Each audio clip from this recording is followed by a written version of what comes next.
Hey guys, welcome to our homegrown journey. This week we're going to be talking about raised beds. So this week we've been rushing out every evening to try and put in 4 new raised beds in the garden, 2 of which you can see behind me. There were loads of reasons we wanted to put these in, but the most one is we wanted to make more space available to us for growing. So there's a couple of really underutilised spaces in our garden. So the 2 areas that we've put in raised beds are the first, which is just an area of unused concrete, so it had a few pots in there, but it wasn't very attractive, and it was kind of this dead space between the seating area and the kind of pre-built beds with the walls. And the second is in the greenhouse. So on the right side of the greenhouse, we had pots and tomatoes and stuff that goes in every year, but I really wanted to work out how to make more of that space. And I've seen a lot of people actually on YouTube who in their polytunnels or their greenhouses have full beds, and it suddenly occurred to me that would be a great way to not just have the tomato plants planted, but we could be intercropping other things around them, and tomatoes would probably be a lot happier if they were in a proper bed as opposed to just the biggest pot I could find at the time. So that was the plan. The plan was to turn those 2 areas that we don't really use at all or not very efficiently and build, essentially 4 really nice big beds in there, kind of 2 on the patio, 2 in the greenhouse. In terms of constructing the raised beds, timber prices at the moment are insane, so just going down to the store and picking up some wood is not really a viable option, or it's totally fine if you're not worried about the budget. For us, it just worked out a little bit too expensive. So what I've actually done is found someone online who was getting rid of some pallet collars. So these are just standard pallet wood, getting rid of a kind of next very little cost that I can then repurpose into the raised beds. One thing to be aware of if you are using pallet collars or kind of pallet wood is you've just got to check what they've been treated with. So for ours, they were actually printed on them HT, which means heat treated, which means they haven't been used, that's the only treatment on them, and they're perfectly safe. But it's worth checking what is stamped, because it's possible that they've either had especially if they've gone internationally, they might have been treated with like fungicides or something to make them last the journey better, but that's something that you don't necessarily want leaching into your wood. And there's a couple of things there. If you've got any concerns, obviously just have a quick Google about all the different codes and stuff that there are. There's loads of information out there on what the different codes mean.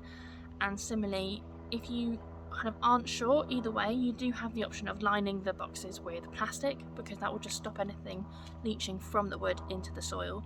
That also has the added benefit of it prevents the wood from rotting, because eventually with a raised wooden bed the wood will start to deteriorate, and the plastic lining will actually help prevent that or extend the life of your beds. For me, that wasn't an issue. 1, because I know the wood is heat treated and safe, and 2, I really only need these to last 2 or 3 years max, so I'm not too concerned if 5-6 years time they start to deteriorate a little bit. So the first step for me was to cut these pieces of wood down to size. So I've actually just stripped off the metal corners altogether and cut each plank down to the measurements that I need them. Now if you are lucky and you have you're just trying to put them down in your garden and you're not constrained on size, you could literally just stack these 2 on top of each other and pretty much be good to go. Unfortunately, I've got very specific spaces to fill, so I cut them down to the exact sizes that I need. So once I've got the wood cut down to size, I've just constructed the boxes.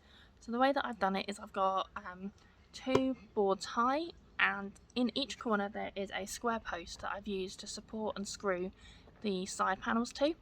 And I've stacked these 2 high for about a 38 to 40 centimetre depth, because I thought that'd be a nice because that should pretty much accommodate anything that I would want to grow in these beds. But the last job once we got them built was just filling the things. So we obviously got 4 huge boxes, all about 1 metre by 80 centimetres, 40 centimetres high, and you can imagine that takes a lot of soil. And again, can actually be one of the more costly parts of putting in raised beds, is getting them full and ready to grow. So what I've actually done is done the first 10 centimetres or so of hay. So as you can see, we've thrown a bunch of hay in that we would usually use for mulch. And that will compact down as the soil goes on top, but over time that will decompose and add to the soil structure. But at the moment it basically just helps us fill the box without needing to use quite so much of the good quality compost that we're going to have to buy in. Once we've got the hay in the bottom, we started the long job of shoveling in the compost. So we got a big bag bulk order, because in the end of the day that ended up being the most basically the cheapest way of doing it, and we brought that round and filled up the beds, and that's pretty much it. They're ready to grow in now. We'll give them a good water to really settle the soil down, so that we can see if we need anything to be topped up, because obviously by the time it's all been shoveled in, it's very light and fluffy, which is great for growing things in, but obviously it will settle over time as you start to water it, and what we don't want to do is suddenly lose a load of height when we've still got young seedlings in, and we don't want to pile more compost on top.